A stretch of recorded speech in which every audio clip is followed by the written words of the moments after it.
hayırlı dip alametin yoğan, hayırlı bayram ötkergen, şuna anın izi iman nurlar, eşleri her şak bulgan.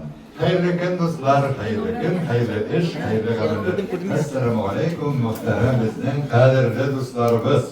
Durmuşlarınız matur, canlarınız tanışma. İminlik, iyilik mi üzerinizde?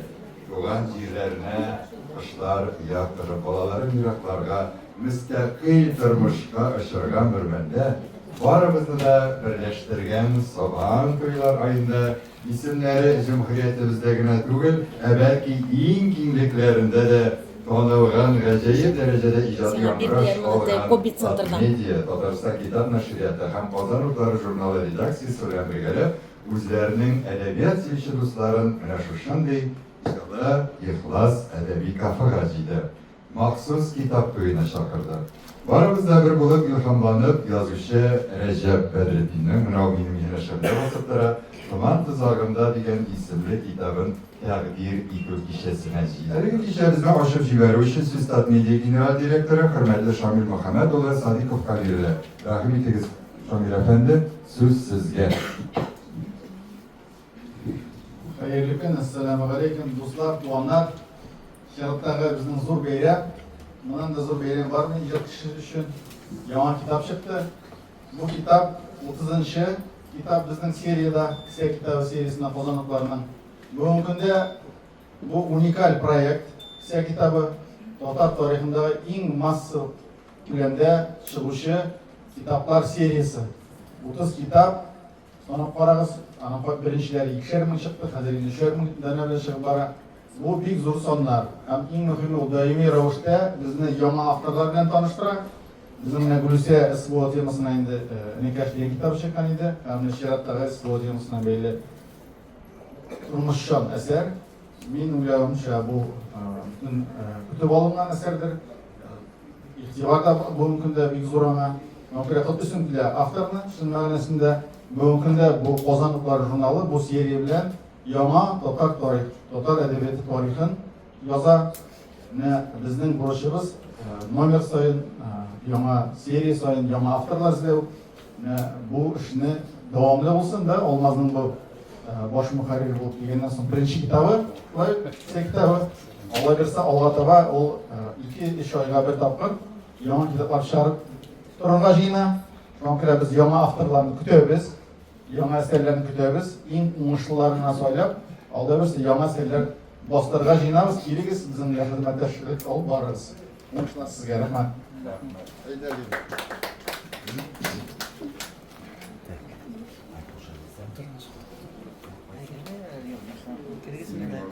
Hayırlı gün, istemsiz bir sonra söyleyebileyim diye.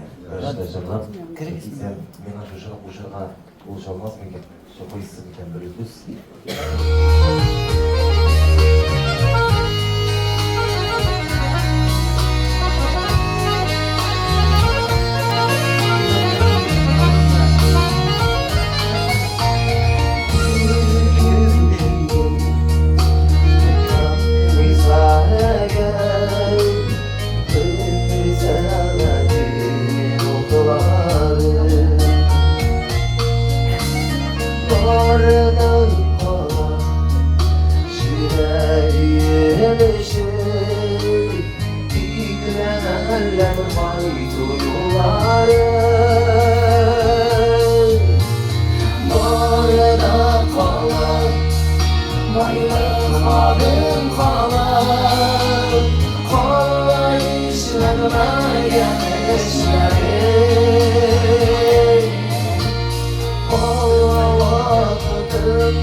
Kitapni shigarda boshlab yurgan xalq tilini kessa kitobi bo'larak kirib qolgan qisqagina vaqt ichida zo'r tanilov olgan kitob o'qishiga to'kmishash mikitiri berishtirgan Qozonliklar jurnali xizmatkorlariga so'z berdik. Birinchi etib Qozonliklar jurnali redaktori yozuvchi Olmaz Marsula Jumadiyevni tanlaydi. Rahim etiniz. Hayırlı günler. Biz Recep bilen bir şarkı okuduk. İkinci şarkı Соңырақ жаза башлады шикелле. Һәм соңгы ел Соң булса да, оң булса да. соң булса да, ул булса да җәбие. Һәм соңгы елларда ул бик активлашып китте. Ул инде шын җитлеккән прозаик кавылды. Аның инде моңа кадәр язган әсәрләрендә укыганым бар иде. Менә бусын китергән вакытта ул үзе әйтте. Менә бу әсәрем ди. Моңа кадәр язганларга караганда шул ягы белән аерылып тора. Мин моңа бөтен җанымны, тәнемне, бөтен булган хис-кичерешләремне салып иҗат иттем ди. Һәм укый башлагач шунлата улай бер сиземде, аның һәр җөмләсеннән, аның һәр хәрефеннән дип әйтергә була. Менә үзе шунда кичергән, шунда үзе булган шикелле итеп язылган бу повесть, аны карагач сез аңларсыз. Чөнки аның Рәҗәпнең туганы, аның башына үткән хәлләр бу тормыштан алып язылган әсәр. Чынлапта татар егетләренең фаҗигасы. Менә бу әсәрдә татар егетләренең фаҗигасы язылып ята. Бер сүз белән шаһит итеп була инде. Бөтен эшкәрлекләрне кермим детальләрне. Ансын инде китапны укыгач үзегез аңларсыз. Сиңа Рәҗәп уңышлар, тагын да матур әсәрләрне китеп каласыз. Хәзер Сүз журналының проза бүлеге мөдире, танылган шагыйрь, язучы, әдәби премиялар иясе Рафис Корбанга. Рәхмәт итегез, Рафис әфәнде биргә. Кыскарта сүзләрне рәхмәт.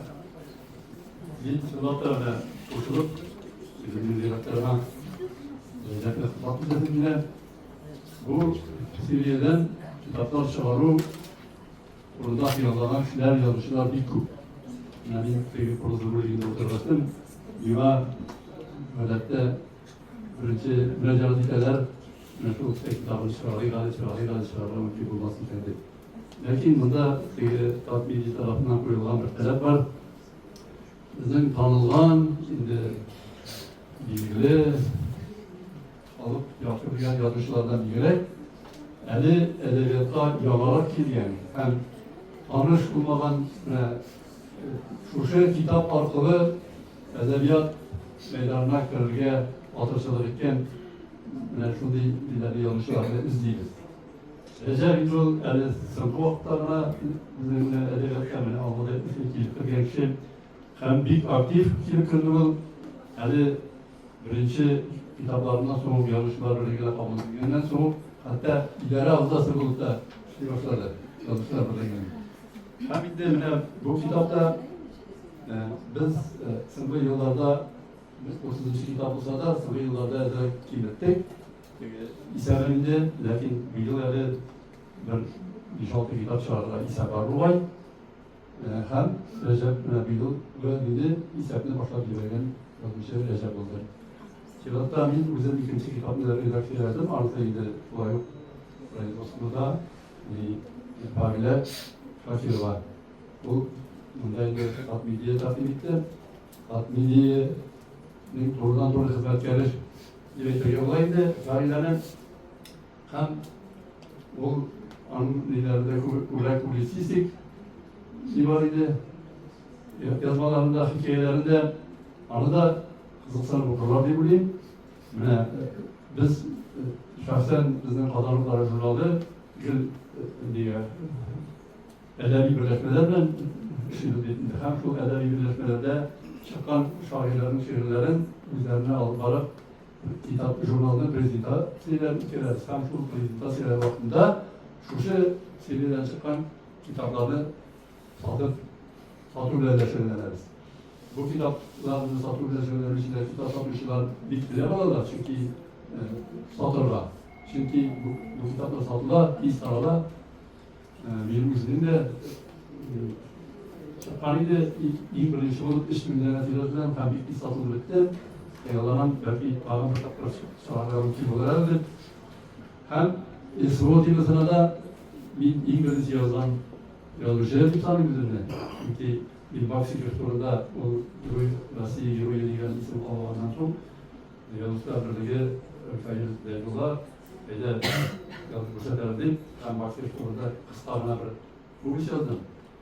Hem Recep'in bu kitabın ücreti çıkmasını bir yere oturup okumadım. Bildiğine söylemekten başta buna ücreti çıktı. Hem bir bilip hatta drone'dan kaçıp gelgen soğuşçularını Göz altıma getirip baribir ol durum izlep taba bizning yigitlarimiz quvvatlanma. Şu kadar bir patlamda soğuş var ha. Bu elektrik soğuşlardan bir tane ayrılatılan soğuş. Hem şu bu yigitler soğuşa gitken yigitler uzun vize zor batırdı. Halak bu anlatıydı fazla. Min Recep'e gelecekte Uluslar dilim yana eserler, yana ciddi eserler izah edildi. Amin. Rahmet. Sizleriniz için, dilekleriniz için bugün bizim aramızda Tokaş'a Uluk Şair Cemaat Işlikisi Recep Bedrettin icatın yakın itici Zinnur Mansur Tabiri de katnaşa. Zinnur Efendi elegiz birige yakın itigiz. Sizni nersesi bilen jelib itti tıman tuzağında eseri.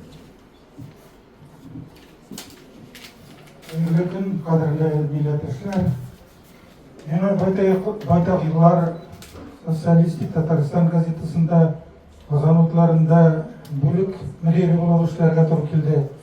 Hammanlari Tatariston radiosida bosh redaktor vazifalarini boshqardim. Ham 20 yil davomida madaniy jumlada shulay bosh redaktor bo'lib ishladim. Tabiiyki mening qo'lim osha yüzlerce değil, binlerce yazmalar öttü. Mana şu yıllar davrında men bir oylandım. Yazışı nindi bulurga teyiş. Elbette onun klasik bilgilemesi var. Lakin men şu yıllarda mana şu bilgilemege özümün şerhlevlerini istedim. Elbette Allah tarafından verilgen talant gerek. Mana bu cihetten bugünkü meselesinin geroyu Recep Bedrettin'de şundan da Allah tarafından verilgen çok kırlı talant var. O şundan da uyuşturucu hem bugün indi o şundan da millet hadime derecesine ko'tarildi. Hem elbette kalem ahli o fikir iyasi bulurga teyiş. Men özüm şolaylı. Eğer de sen fikir iyasi tugulsun eken kalemge urilirge yaramıyor. Çünkü kalem olunma algaç sen nersedir bildirge teyiş. Özünün fikrini, kararışını dünyaya bildirge teyişsin. Mana bu cihetten şundan da Recep Bedrettin şun mağnasında fikir iyasi. Hem alayına değil, hele o galim de filologiya fenleri kandidatı. Mana Tuman Tuzağında isimli povestinde de onun fikir iyasi buluğu bir zeti revuşta şahılışta var. Mana anda yaşayıpan ölüm turunda felsefeler şağılı öte. Mana men şahsen özüm şunday eserlerini yaratam. Yaşav, ölüm anda. Hem Recep'nin bir de mağlumatlı buluğu kuruna. Ulanda Kur'an motiflarında, Kur'an hadislerinde, hem İslam təlimatındagi bir ko'p qiziqli, ibretli fikirlerini de kiritib jibara. Mana bu shundan da fikir iyasi ham yozuvchi degan isimni bir ochiq ravishda shog'iltiradi deb o'ylayman. Ham mana men redaksiyalarda minglarcha qo'lyozmani ishlatganda qay bir avtorlar bilan albatta so'g'ishib da ketasi keladi. Chunki durustini aytganda bizda redaksiyalarga muhtoj bo'lmagan qalam ahllari beksirak. İlkten o keladi. Amirxon og'aning itiraydi maqala asar onun qo'lyozmasini bir ishda kiritib olmaydi. Endi qolgan qo'lyozmalarga endi orni tolmay kul kiritirga to'g'ri keladi, redaksiyalarga to'g'ri keladi. Mana bu jihatdan Recep Bedrettin shundan da so'z ustasi ko'rinib turadi. U bizning Shipshli Tatar rayoni, Baltash rayonida tug'ilgan bu sizlar. Chunki yozuvchining tub quroli bitindi so'z shulay. U so'z bilan virtuozlarcha ishli biladi. Mana men qo'lyozmalar chiqarganda so'qirana yozuvchi u jumla tuzib bilirga teyish deb o'z-o'zimga aytaydim.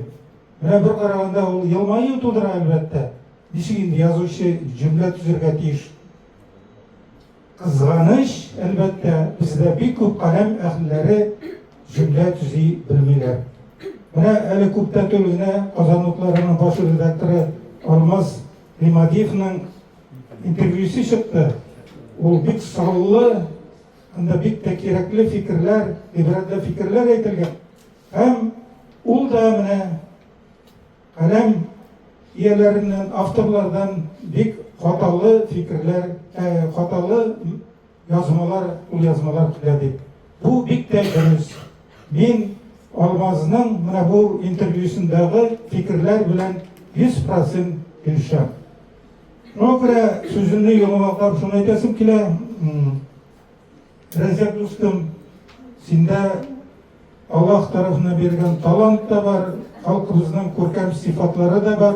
Gelecekte de şu sıfatlarını juyma, hem gelecekte belki yazıcılıkka kubrak ihtibar berge gerektir de böyleyim. Şeşilerge yaramay, elbette valimliğin de devam etsin. Senden şunday yazıcı olarak yanıdan yana eserler kütüp kalabız. Rahmet.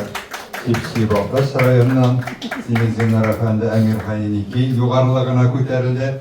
Bizden indi özünün zırı bilen Elige prezentasyamızını açıp jibergenliği Nur Efendi de Çiftçi Baltaş Ağa'nın şuraya bitime kaçtı. Hem indi özü de harbiy operasyada bulup aytkan şahısımız söz sina. Bek zo'r rahmat. Payg'ambar xayrli kunlar, meni ko'p siylab turgan tirishmayman. Meni bu bir oylik biz endi mana bilaylik bu shora bo'lasin. Ham meni Rajab abi aytdim, обязательно keldim. Chunki shu kitobda yozmish o'zimdagi bir qadrli. Biz bilganlik Buyuk Vatan so'g'ishida bo'lgan hollarni Erbiboylar suylagach, kino aytib qarab ko'z oldiga keltirib turgan edik. Ham endi mana shu hollarni o'zingiz borib ko'rgandan so'ng, o'yinni shinaq qilib kelishak bunga siz ana ko'rsatirga tirishasiz. Men buni uchun bek suyundim de yaş buğunğa baribir endi o'quv uchun shunday hollar bo'lgan shu yillarda deb hamida bu tema o'zimga da kerak yoqim bo'ldi. Bek zo'r rahmat sizga. So'nggi so'nggi kitobingiz bo'lmasin endi yana kelajakda shunday bayramlarda shirayotsin. Birinchi janjalag'ash edi o'zimdagi o'z tilagim bilan shunda bo'lib qaytdim. Yigitlar shunda biz birdan bilan tegishib, ayni hozir jilgan shaxshirimni biz endi meni de ondan qaytqash. Endi chiqarga o'yladim, shinab turibdi biz turmushning qadrin yashagina ongimiz. Barimiz esa sog' bo'lamiz, og'ritmamiz.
Biz bizning bugungi şarada qatnaşışlar arasında yaşı bilen de milletimizga iyilikli hizmeti bilen de tanılan Ulfat G'alimimiz yazıcımız, cemaat işliklisi Hatip abi Ünlüqulov da biride rahim etiniz söz sizge.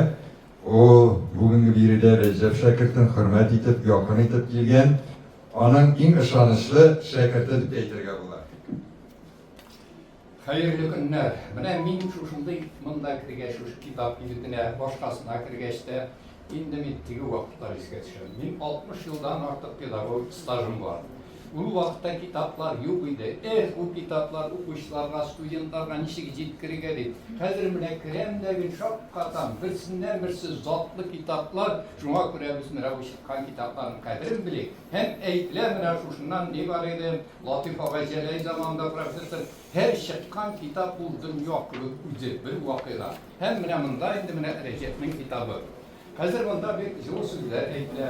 Мин монда икеләтәрмә китап чыгып үзе түр бәйрәм. Инде менә хәзер аның минем өчен бу икеләтә. Чөнки Рәҗәп минем инде студентларым күп, инде аспирантлар алар бер 30-40 булган бугай инде, докторатлар 20-25 бар бугай. Һәм менә шушы арасында ул диссертация язды. Студент чагында ул актив иде, әйбәт. Ondan sonra хәзер андый-мондый түгел. Ул да булса Абзал Таһиров хакында. Безнең Абдрахман төбәгендә туган. Хәзер зур заманында аны менә шушына Фадиев шундый фикердә әйтә. 20нчы елларны Казандагылар инде беренче урынга шунда Ибраһимовны куя. Инде Мәскәүдәгеләр беренче урынга татар язучыларны Абзал Таһировны. Шуның буенча менә бик күп урыннарда эзләнеп бер дигән итеп диссертация язды. Һәм каһәрле еллар корбаны дип язды. Bu уңай белән шусында әйтим, менә безнең татар язучылары Башкортстанда укыган башка урында аларны һаман татар әдәбияты кысаларына, тарихларына кертү юк. Монда әйдәгез, без реаль тарих булган үзебезне күрсәтәбез. Бу яктан. Аннан икенчедән менә Рәҗәпне мактыйбыз. Чөнки Рәҗәпнең менә шушы инде ил уртасы булып килә, хәзер килгәндер инде, шулай. Хәзер анда бай тормыш узган. Бай тормыш узган. Балташ якларына аны педучилищеда, мәктәптә, университетта укыды. Аннан соң икенче гимназиядә, Мирасханәдә, башкада эшләде. Һәм аның менә шушындый Балташ якларында ул мәктәп директоры, мине сорашуга алып барган бар иде. Һәм монда менә безнең бик тә күркәм кеше, хөрмәт иткән. Инде Җәләй Җәлил хәзрәтнең. Алар бергәләп әхлак менә шундый дәресләрне оештырдылар. Һәм аннан башка тагын буларга канәгать булмыйча инде Рәҗәп хәзер мәдрәсә бетерде. Менә анда дин буенча башкалар безгә кай вакыт җитмәй, менә шушы диндә тупланган хәзинәләрне Рәҗәп аларында үзләштерде. Ярар инде менә китаплар хәзер. Шуннан да монда нәрсә дип әйтергә? Ул актив бул кичәләрендә алып бара. Китап нәрсә турында соң иптәшләр? Моның хакында бик юк бит әле. Хәзер менә безнең тормышыбыз гомумән тормыш катлаулы. Аның проблемалары булган. Һәм аның менә вакыты белән ул гадәттән тышта гайри табигый күренешкә керә. Һәм бу сугышлар вакытында. Менә инде беренче ел теге сугыш бара. Без аны кичерәйтеп, бу инде теге махсус хәрби операция. Махсус операция гына түгел сугыш бара. Хәзер шушының менә шуны ниләрнең күренешләрен, аның чагылышын без тормышыбызда күрәбез. Күпме кешеләр менә шундый Ятим калган. Күпме кешеләрне хәзер шунда гомере өзелә. Аларның ата-аналары елый. Һәм менә аның әсәренең азагында Гөлбикә әби битәр ул. Хәзер Габидә әби үзенең онугы шушы төп героyны эзли. Аның күмәргә юк. Хәзер кабер ясата. Каберенә килеп зират кырында шундый дуга кыла. Җәмәгатьләр бу бит хәзер шушы нәрсә дигәнгә. Шушындый үзәкләрне үзәтергән әйбер. Һәм менә бу әсәрендә безнең кай вакыт менә сугыш турында тапшырулар, теге патетик рухтара, хура патриотизм рухында реальлек җитмәй, иртән соң мондый әсәрләр туарга тиеш дип әйткән. Һәм менә бу яктан инде Рәҗәп шуннан реаль хакыйкатькә тугры калып, аның инде сугышлар белән бәйләнешле күренешләрнең аянычлы булуын, алар тормышта кабатланырга тиешлеге дип менә шуны басып ясый. Һәм кыюлыгы ягыннан әйтәм. Һәм аннан менә монда әйтелде, ул гадәти язучы гына түгел, ул философ язучылар. Менә хәзер бит табигать күренешләре. Аның теге язы була, көтү була, аннан соң Кураны була, башкасы була. Һәм менә шушыларны инде алыштырып торыла. Һәм кешенең тормышы да шушылай. Табигать кебек. Алар бер-берсенә бәйләнештә. Һәм менә шундый кеше бер төшә, бер менә газабын күрә. Һәм инде менә шушындыйларда безнең теге терәнә торган кешеләрнең инде менә күңелләрен нигә нәрсә дигән инде тия торган инде буза торган күренешләр күбәйде. Һәм менә шушылар хакында аның әсәре уйландыра. Ул аларны язмышлар, кешеләрнең язмышы аркылы, аларның үзара мөнәсәбәтләре аркылы бирә. Һәм инде менә бу яктан мин әйтер идем, аңа рәхмәттән башка сүз юк. Аннан бит язучы булу өчен менә нигә Зиннур Мансур бик дөрес әйтә. Фәлән теле кирәк. Һәм менә мин шаккатып торам аның шушындый Dili jırlap tıra, stili, obrazlılık, onun eserinin ozaklarında ayrım ülüşlerin anda indettiğini şeşme rövüşte, poema rövüşünde var. Gacayip bu yanından.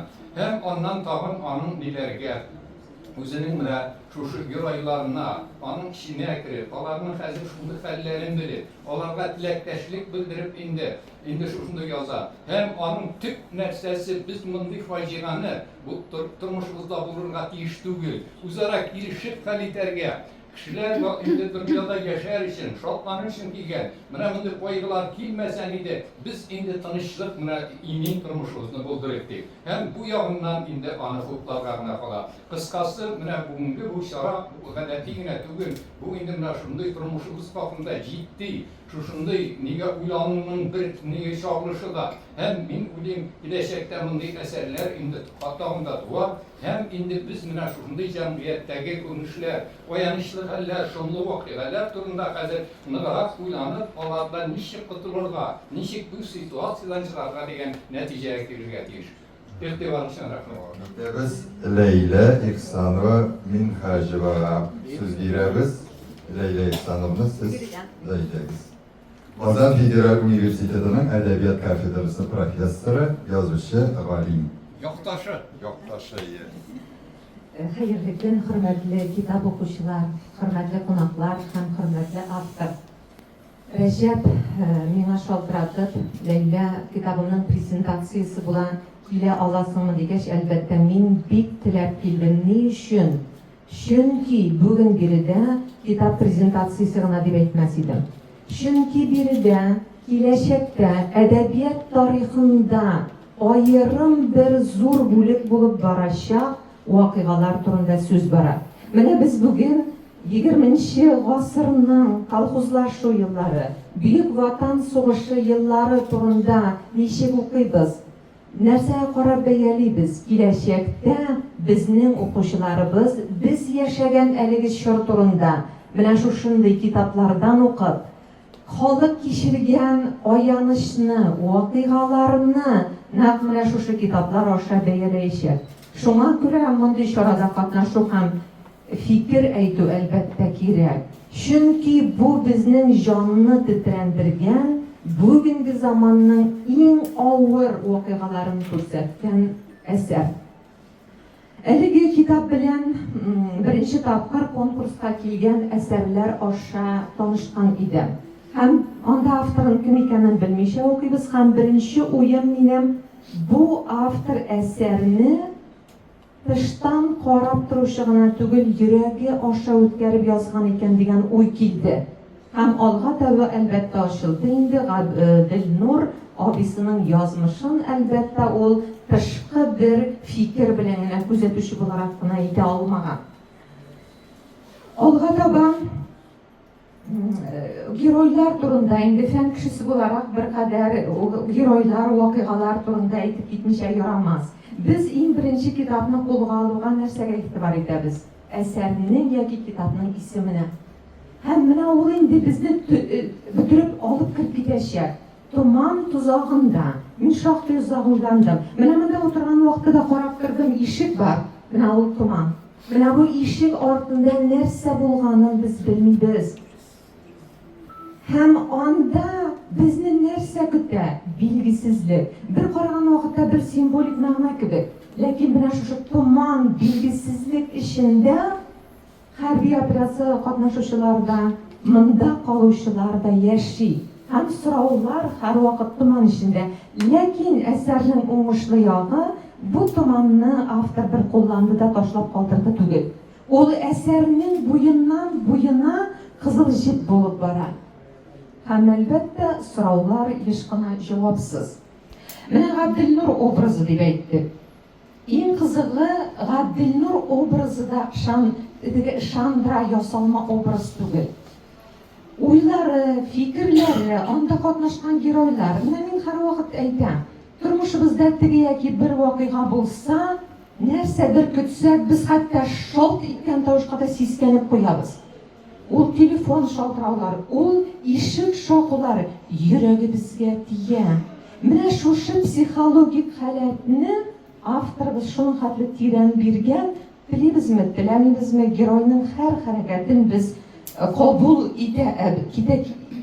итәбез. Һәм bu вакыйгалар тышкы вакыйга гына түгел, менә эчтән яндырып бирелгән, biz кичергән хәл вакыйга итеп бирелгән. Аннан соң безнең Хатип Юсупович Батыр итеп әйтте, инде геройлар, образлар, алар берсе дә юкка гына кулланылмаган. Кар, боз, дроннар, һаман да шушы туман образы безне фәлсәфи уйларга итәрә. Алга таба әлбәттә әдәби әсәрләрдә һәрвакыт булырга тиешле язылмаган канун сездә кабатланган. Нинди генә очракта да, нинди генә хәлдә дә без өмет белән яшибез. Киләчәккә омтылыш бар. Менә шушы балаларның Али турында сөйләшүе, яңа каеннар утыртуы, монсы инде әлбәттә әдәбият кануннарын белеп язылган дип әйтәбез. Безнең киләчәктә безнең яшәгән чорга бер әдәби шаһитләмә булып барачак. Һәм тагын бер әйбер, Зиннур абый бик матур итеп әйтте. Менә бу Коръән сүзләре, дугалар, фәрештәләр, менә шушы фикерне генә үстереп әйтәсем килә. Бу мәгънәләрне куллану әсәрне социаль тирәлектән алып, кешенең яшәү фәлсәфәсенә бәйли. Нинди генә очракта да без намуслы, үзебез алдында җаваплы, Аллаһы Тәгалә алдында җаваплы булып калуыбызны күрсәтә. Ягъни әле бу бер вакыйга тасвиры гына түгел, менә кешенең нинди генә вакытта да Аллаһы Тәгалә белән бер булып калуына яшәргә тиешлегенә бер ишарә кебек. Менә шушындай авыр темага мөрәҗәгать итүегез һәм күпләрнең күңелләрен айкалуыгыз өчен зур рәхмәт, Рәҗәп. Һәм тагын бер бу әсәр турында фикеремне йомаклап әйтер идем мин, менә бу әсәр ул томан эчендә яшәгән геройларның менә шушы томанны ерып яктылыкка чыгарга омтылышы турында ди. Аннан соң әле китапның азагында сәйер кешеләр дигән кыска гына тагын бер әсәр кертелгән. Биредә инде шушы хикәядә кулланылган геройны күргәч, бу әсәр турында да бер фикер әйтәсем килеп китте. Сезнең телегез бик үзенчәлекле, астыртын әче, ләкин хакыйкатьне шушындай мәгънәле итеп бирә беләсең. Уңышлар, якташым. Һәм киләчәктә дә мондый чараларда катнашырга насыйп булсын. Сәйер кешебез Рәҗәп Әдиловның китабы хакында сөйләү өчен сүз филология фәннәре докторы, әдәбият бүлегенең әйдә баручы фәнни хезмәткәре Венера Фәиз кызы Макаровага бирелә. Рәхмәтегез. Хәерле әдибалар, тәмсилчеләр, Рәҗәп Әдиловның шулдары 10 минутлык доклад әзерләп алды. Ләкин мин аның сезнең фикерләреңне әйтәсем килә. Кайбер үзләрендә язылган хәлләрне дигәнчә. Мине нәрсә белән җәлеп итте бу китап? Бигрәктән исеме белән Туман бу әсәрдә төрле ассоциатив юнәшәлекләр, төрле фикерләр булдыра, бик күп мәгънәләрдә уйнатыла. Туман монда инде ул ялганның, дөреслекнең тозакта гына булуы түгел. Туман монда һәм үткән сугышта булып килә. Мондый туман белән бит инде әдәби фәрештәне бар иде. Бик күп урыннарда искәртелә. Моннан соң ул туман монда билгесез генә түгел. Физик, метафизик шиклер интеллектуалистер. Хаос, кешенең үз эчендә барган көрәштә, өмет тә ул, өметсезлек тә, бик күп мәгънәләрне җыйган үзенә томан. Инде томан монда күпчелек яктылык, караңгылык мәгънәсендә яктылык белән каршылыкка керә. Umuman yoqtılık, qorong'ilik qarshiligi u bizning eposlardan, burungi turk adabiyotdan kela, ertaman xiylat yurtmasidan kela. Ham endi asarning giroyi Abdulnur da nur bilan belangan. Ham endi g'abda u habshidan endi Allah qiladigan anlatadiga yoqtılık qili. Amerikalılar hem savaş günler kanında o da ıhtıklar, yaşlar, oygan, dolar meseleşi ol.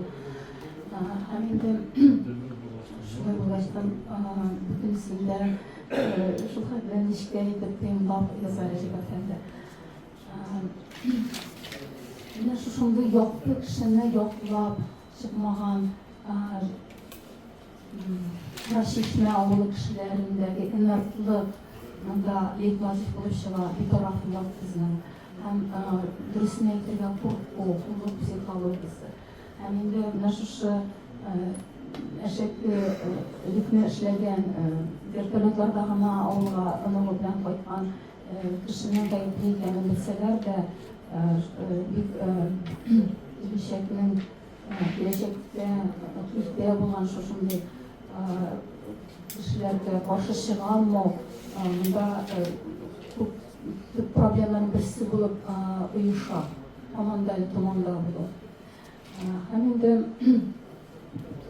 nasıl eskiden yine dikkatli bir peygamber yasadı avtorunun tumanğa da hatta kopkan koyabilgen babalarımız bilen gururlanan orunları o vakitte indi bunda tuman obrazı milli kartinaga, milli konseptga aylana hatta. Şunun bilen o'zgarib. Çünkü tuman obrazını bir tane bir ko'p yozuvchilar qo'llana. Bu simbolistlardan Belida da realist bizning Turgenevda da universitetlarda esa Krishtin barliq tush bilan yo'llar orasidagi cheklash, nimadir ong'sizlik bir ko'p momentlarda, bir ko'p filmlarda kullanılan Борьба света и тьмы Виктория deymiz biz tanışalım. Mana bu lekin Recep'te o yanma türlü anlatılış ola. Hem tamamında bir 15 ma'noda hatta anlattılar. Mana o her bir sene toplasan endi narsa aytasiga obrazlı sözünü yaratgan, hem endi tabışmoqchi yaratgan şahsiylar bu eserni yaratib o'qirlar deb o'ylayman. Chunki simbollarni har kim o'zi anglagancha turli assotsiatsiyalar uyatirgan mumkin. Allah taala yoshlar Recep Efendi'ye Recep Bedrettin'i barысы da оқи деп айтар едім. Бірнеше дисте kitap тудырған, шумарған yazuvchilar gina tugil, onun hakkında eligine kalem ko'tara boshlagan kishilar da barысы da o'qiy. Sirimining narsada so'ng deb so'ray Recep. Uning siri hakkında javobin yozuvchimiz G'oflat To'qay ismidagi davlat premiyasi laureati, xalq yozuvchisi Nabira opa G'imaldinova aytib berdi deb o'ylayman. Rahmat tegsin Nabira xonim. Eğitersen NTPTV'de Laminaların kulaklasını ve Ayaz Ali'nin başında var idi. Eserinin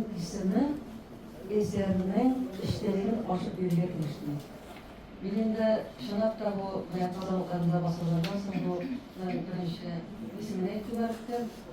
Hem Recep bunda anlaşılar sizin bu eserde şu bizim varman vakıvalarından tibinde kışıp onları facialarını aşıp vereceksin. İnşallah bulan aldım. Ben de şöyle oluşturdu da binanın kılıçışa okup çıktım. Hem bu eğrilerini belki halkın kızı olarak da dayım.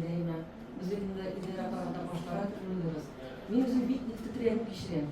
Erme internette çıkan yazmaların okuduğundan güzel yaşlar ile direkt sıkıya başlayan nişte bulaysın diyen zul sırav gibi doğan. Hem bana bu eserde de ben sana mandayında bu günün adı sıralarını verip bulmayın. büyük büyük sıralarını bilip aşıklık kırtırıydım. Elbette sınavlara cevap bilmek tırışlasın değil mi? Bizim şahsına tırışlasın. Hem eserinin bir kızıl yanı var. Bu bir tuttavsız akkan yılga akşamdadır dedi. Sen bir de tuttattırmışsın değil mi? Ciddi bir bakımına süret edemezsin. Tize ikincisine düşersin. Hem her düşüşünde senin topaklar bu. Sen bizim şeyden basına çıkartırsan hem bana bir yazıp derken anamın akşamda kişi yazmışı ulaşamaz. Yani bir de yani kendi kalırsızken bir yerde eser parçalarda bir elbise diye göstereyim ben. Bu senin en mutlu şu ağabeydi. En çok ağabeydi. En çok yanın ziyaretinde dışmaya 91 yıldan al 21 yaş. Eser okumasına Ondan sonra bizim başımız tavası değil mi? Bu ağabeydi demek ki şu dağlara var nasıl bulmanı? Enisi, tuğana enisi getirmelerinde yara. Ve bunda bir kısa kınaybeler var değil mi? Mesela İlgiz bile onun sileşileri, vakıtta, durumları, iskan, çok İlgiz durumda, İlgiz bile unutmanızı stoğugan. İlgiz bir yakta, bizim kahraman bu yakta kalgan günde. Ben şundan sonra ben uyarladım, tuktemedim. Bu İlgiz'de tipleyen iski almayın. Koyalım edem eser barışında, ben şolar rapir. Balayına kalır maskara değil, ben şınatta. Elde İlgiz, bilen, bizim yediriz, şıra, kürşe. Benim de üzerine ettim, bu fantaziyi durma dedim. O aşırı eti yok da, ben ettim. Başılma. Hatta sen uydakta kalmışsana, mındıkalar bulağa, kırmada. Bulağı kavatlama, yani zırhletli sparadır bir eserinde. Film satarları bizim özümüzün satarları tırsıklıkıdır. Şıraştılar değil mi? Şıraştılar. Mındada tüyak bilen, buyak şıraştı. Hem de res mesajımızı. Bir mında mesajım itibaren tuğan şirke susal. Tuğan şir. İlgisinin. Tuğan şiri eğme. Bu tuğan şiri. Ancak tapardı da. Bu Allah'ı getirip koyayım. Buradan da Božu getirip koymayın. İyi bir işte gidiyorsun başta Allah'ı getirip koyar. Demek bunda şu tuğan şirini salını, tuğan şirini tapardı. Bunlar varsa lan ya şu eser aşağısı inşallah. Ben şu anda sen başılma. Ben şu anda mı verdim? Ben eklemiş aşağı boğaz değiştikte sararım. Eserini bitirişi gibi bitirip alıp arasını neydi? Peki, hayatta bitirip akman yolga ketip yaşarlığı ketip olup ketip olmuyor. Nimada valimler bir küpsülerin de alabildiğin bizim gibi yanlışlar yosamız kana. Biz onu nerseyi asıl bitken, nerseyi itiretledik demekmiz bizge Allah Teala nerse bilgen, şunu biz yazamız da, şunu kekosek pişiremiz değil mi? Eğinde onu sütüp yiyor, sizden, sizden vineri sizden tra, nişik sütüp yiyorsunuz değil mi? Sütüp yiyorsunuz belki yiyasınız da yağlar, kurtuluşlar belki yiyorsunuz değil mi? Birbirine itersiniz, bu sizden tra. Bunda galimelerini kilometre iştahtı, yani bu bir iştahtı mı değil mi? Siyah bir zor kırım veya bir de değil mi? Biz seni bizimizde kırmekteniz, seninle ihlasları, edepleri, ihtiramda bulun kişilerine, şöyle itler, jaylar, sileşiniz, belki bir haftada kışkırmışsın da değil mi? Şimdi pedagog, pedagog yolu. Nerede ekleyek ustamız? Sina, gelecekte kanunda naturrak eserler yazarına nasip olsun. Bizde sindirip vereyim. Sen bizden ortadan bizim bütçeler, apta, bilgen, büyük kadirde bir yazışırız. Rahmet Sina. Kazan Federal Üniversiteti dotsenti, Recep Edil'nin Kazan Devlet Üniversitesi Türkümdeşi Gülfiye Hanım, biri de Gülfiye Resil kızı Gaynullin'ini çakırasınız kile rahimetigiz. Hayırlı gün, hürmetli kitap suyuşiler, Qozon Otlari jurnalı redaksiyasi. Hamma bizni Qozon Otlari jurnalı seriyasında dünya ko'rgan Shiratdagi 30-chi kitap bilan tabriklayman. Yozuvchi, adabiyot bilgichi, filologiya fanlari kandidati Recep Bedrettinning Tuman tuzog'ida deb ismlangan kitobi turida men bugun Qozon Federal Üniversitetining Tatar adabiyoti kafedrasi dotsenti bo'larak һәм әсәрләрне, шушы китапка кергән әсәрләрне татар прозасы үсеше кысаларында якын килеп берничә фикер җиткерергә телим. Китапка 2 әсәр урнаштырылган. Туман тузагында повесте һәм Сәйер кешеләр хикәясе. Туман тузагында повесте игътибарны фәлсәфи характерлы әсәр булуы белән җәлеп итә.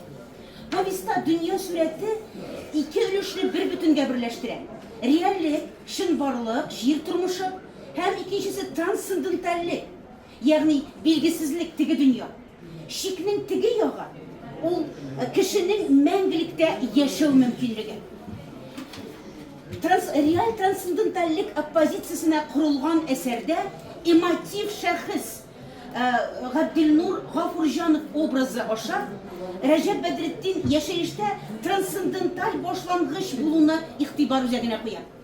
Төп герой шиктәш хәләттә кешенең яшәешкә хас булган фаҗигасын ачкан мәлендә тасвирлана. Әсәр яшәүнең фәлсәфәсен ислам фәлсәфәсендәгечә тәкъдим итә. Ягъни гамәл дәфтәре символик образы повестьны каймалап ала. Габделнурның бала чагыннан башлап авырлыклар кичерүе, аны ниндидер зуррак кыйммәт барлыкны эзләргә, зуррак кыйммәт барлыкны табарга этәрә. Реаль һәм трансценденталь берләштерелә. Реальлек вакытлы, мәңгелек гамле дип гомумиләштерелгән дөнья моделе тудырыла. Ягъни фанилык яшәеш, караңгылык, кара чишмә, аклы каралы хәләт дип тасвирланып, экзистенциаль модель алга чыгарыла. Әсәрдә үн-төш оппозициясы, өмет-өметсезлек оппозициясы кебек кабул ителә. Туман символы ушак мифологик символы белән янәшә дә каршы да куела. Чынбарлык һәм хыял каршылыгы янәшә һәм каршы композицияда тәкъдим ителә. Ушак туманны таратучы да, коткаручы да. Шул вакытта ушак, ут, Габделнур тудырган идеаль дөнья моделен җимерүче дә. Повестта фанилык өметтән үлемгә кадәр ара итеп тәкъдим ителә, күрсәтелә. Габделнур һәм Габидә образы аша нәкъ шушы раслана.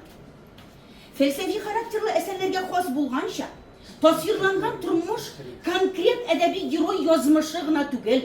Бу гомумән экзистенциаль онтологик тормыш моделе. Яшәеш кеше һәм табигатьнең берлеге, бөтенлеге төсендә тәкъдим ителә. Габделнур ялгыз, аның тормышы хакыйкатькә төшенү юлы кебек бирелә. Үлем караңгылыгын, кешеләр күңелендәге миһербанлылык җиңә дигән фикер повестьны үтәли сыза. Һәм Илгиз белән шушы егетнең Габделнурның бер вакытта һәлак булуы, бер урында күмелүе, бер урында җиргә иңдерелүе, ул менә шушының раслауы булып тора.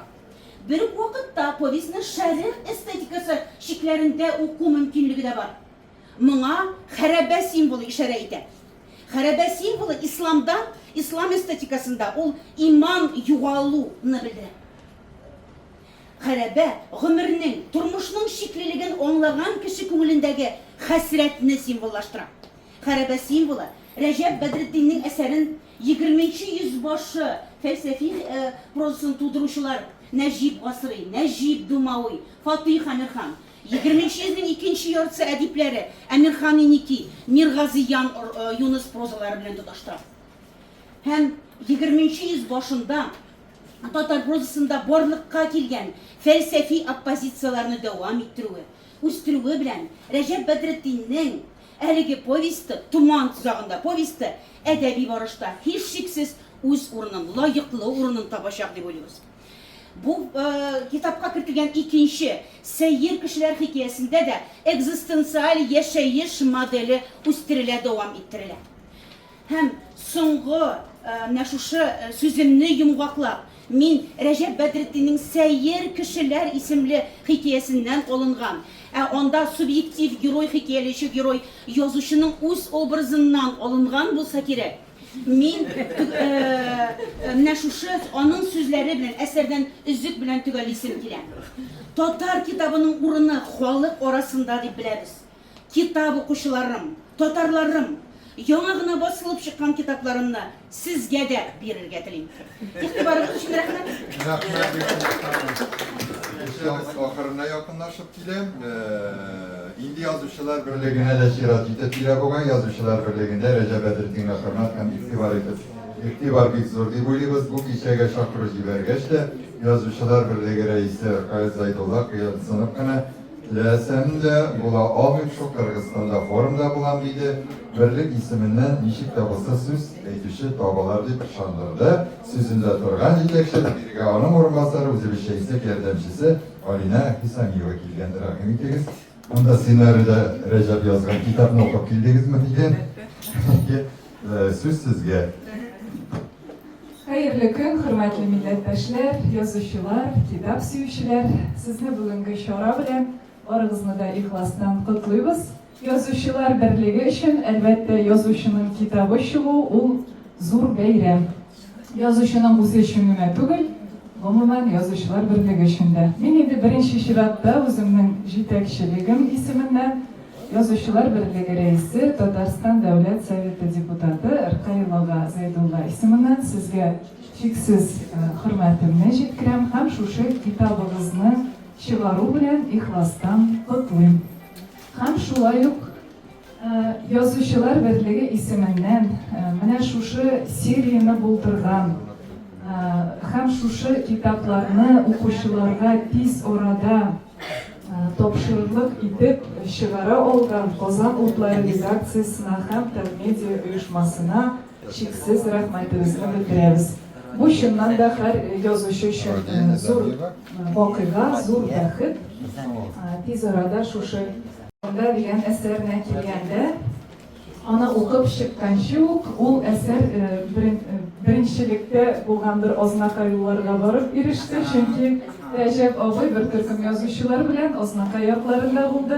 Ham bizning endi yoqdoshlari bilan o'zi bizning oralashuv uchun bo'ldirilgan shu kengliklarda men endi bu kitob turida bek ko'p жылы so'zlar eshitdim. Hem bu kitap qo'lima ilagi bilan onlardan ayrilolmayshi bir kish ichida o'qib chiqdim.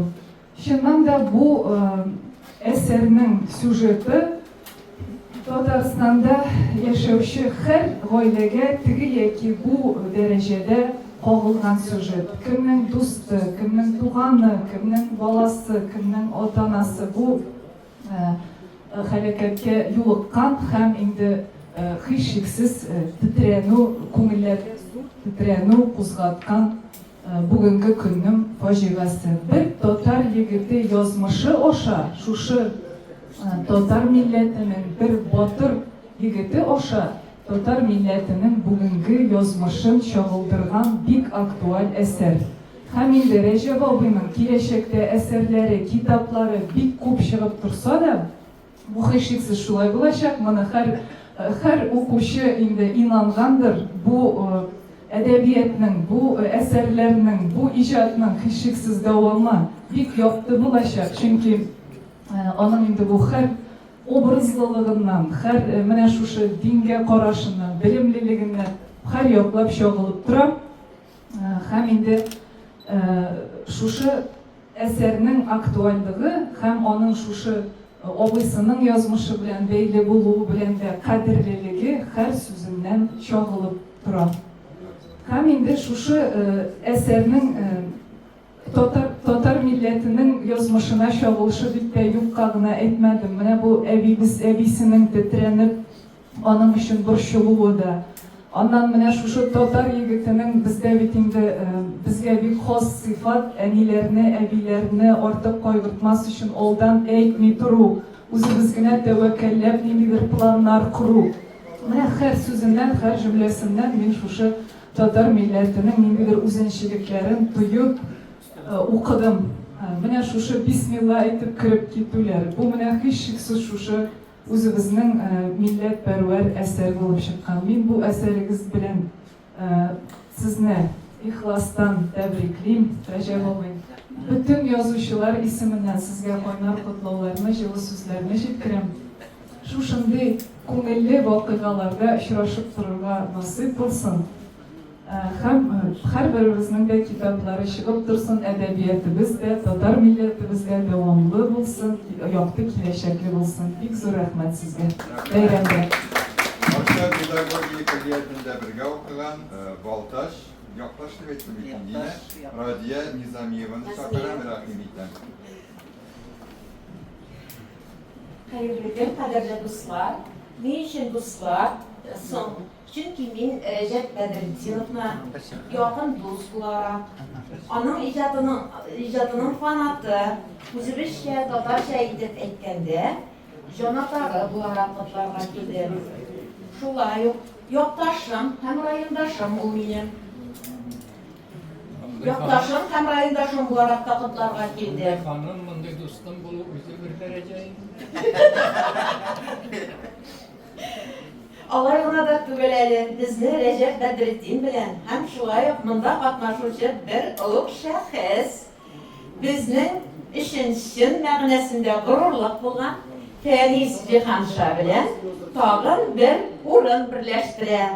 U da bo'lsa bizning bilim yurtimiz Arşa Pedagogiya Kulliyati birlashtiradi.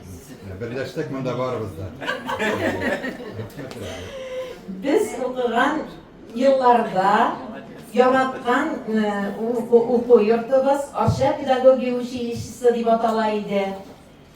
Fenisler, Recepler 86-90 yıllarda emin alardan bir yıl gına tüvenrek 87-91 yıllarda bitti şetirikli yıllar idi. Şu yıllarda biz Arşa Pedagogiya Училищесінде bilim hem terbiye aldık. Şuna göre her vakitte da men Arşa Pedagogiya Училищесін tamamladım deb gururlanıp aytamiz. Şulay mı? Arşa Pedagogiya Училищесі bizning için naqlı bilim hem terbiye bergen o'quv yurtida ol. Ömür yılın uzun için tecrübe toplagan turmuş mektebide, ko'ngillerde özüne göre bir жылы hisler, motor hatireler bilen saklanışı yaşligimizde. Arşada okugan 4 yıl bizning için en kadirli, sağınıp eski alatırgan yaşlik yıllarımızda bulup kaldı. Biz ilk teşekkürlü yıllarda Pedagogiyada bilim aldık. Damlıklı perestroykalarını da Arşa'mızda yaratgan bilim yurtimizda başladık. Hem o'zgarib jiberdik. Bu çağlarda eli talon zamanası idi. Bizni sentyabr ayında Tulay Turaqqa propiskaya kirdiler. Hem talonlar birleşeler idi. Şu talonlar bilen biz birketilgen kibitlerden termüşkeler aladık. Şulay bitmeniz. Birer kuşurlar bizni sınadılar ama sıkıldıra almadılar. Bunda Recep Bedrettin'in kitapları sonunda bir kut söylediler. Bir şuna göre Recep'in bilen birge okugan şırlarını buna çok Arşa Pedagogiya Училищесі şırların buna eski alıp gidecekmin. Biz birge Arşa Pedagogiya Училищесінде okuganda da Tatar tilin, Tatar edebiyatın, onun grup adetlerin yoklap, saklap, yaratıp yaşadık. Bizning ulug' bilim yurtimizda Tatar türlü tügerekler, studiyalar işli, Tatar tilinde türlü kişiler öteler idi. Şu tügereklerde hem kişilerde biz Recep Bedrettin hem de Feniz Cihanşa bilen bitler katnaşaydık. Hatırlıyorsunuz efendim. Aytırga bular gururlanıp hatta bir beyram da bizden başka o'tmaydi diye. Şulay mı? Şu beyramlarning birisi Tuğan Selim Erke Gülüm degan kişide düşken fotonu men sizge bulak etip alıp geldim. Bu fotoda bizge naqlı bilim bergen bilim hem terbiye bergen ustozlarimiz da birge tügerekte yurgan kişiler, konsertlar, spektakllerde qatnaşgan dostlarimiz da var. Şuna göre bu fotosurat menga bek de qadrliydi. Sizge de şulay bo'lur deyip buraya gidip topşırayım Recep hem Feniz. Recep koya, Recep. Burası feni sizge. Recep sana kitap. Menü o bizim fotosürüyen. Bu, menü o fotosürüyen. Recep sen buraya gidesin de bir kitabın muhakkaksa. Bunlar bizim Recep Bedrettin'de var. Hem de oturup duran Deniz Cihan Şo'da var. Bir yaş vakıfları. Hem minde var bunda, bu senin. Ne de özgermegensiz. Sizler kolay. Rahmet. Recep, menü şunu sizge topşırıp giderim. İyi. Автограф bilen siz kitap tapşıratırırsınız. İstelikle foto. Min biriga Linur Viktimirov'ni çakırasım kile. O'zining mungli tovushi bilan, jiri bilan kecha bizni yumg'oqlar. Rahmat bek zo'rgami sizga. Linur. Ayda, Ankay.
Rahmat Linur, rahmat şulayda bizning haligi o'tirishlarimiz oxirine yaqinlashdi. Endi men so'zimni mikrofonni avtorning o'zine Recep Bedrettinga berasim keladi.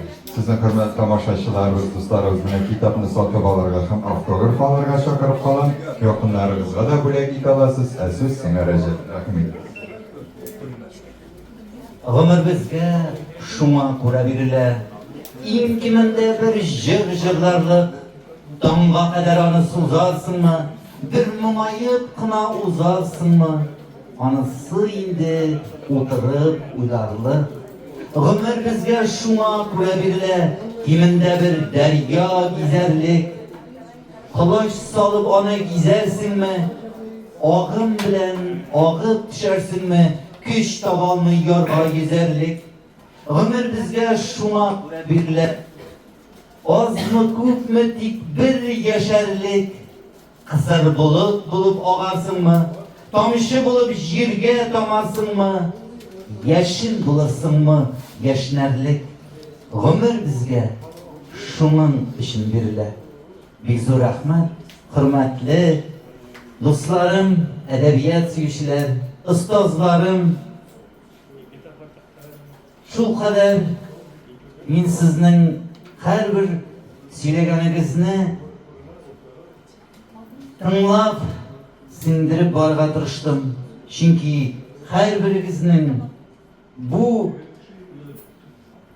чыгышында әлбәттә ул аванс белән дә әйтелгән сүзләрдер. Мин ихласлык күрдем. Аллаһ Тәгалә менә шушында китергән безне, шушында очраштырган, монда очраклы кеше юк. Шушында безне җыйган икән, шушы йөзләрне, шушы китапның зурлыгын, олылыгын танырга язган икән. Бу инде күкләрдә язылган. Һәм без инде аңа берничә төрә алмыйбыз. Шуңа күрә мин барыгызга да бик рәхмәтле бүген. Чын күңелемнән. Ул инде кем генә булса да, кайда гына эшләсә дә, нинди генә хезмәттә булса да, ул китап укый икән кеше, ул начар булмый. Алда яңадан матур очрашуларда күрешергә насип булсын. Бик зур рәхмәт сезгә барыгызга да.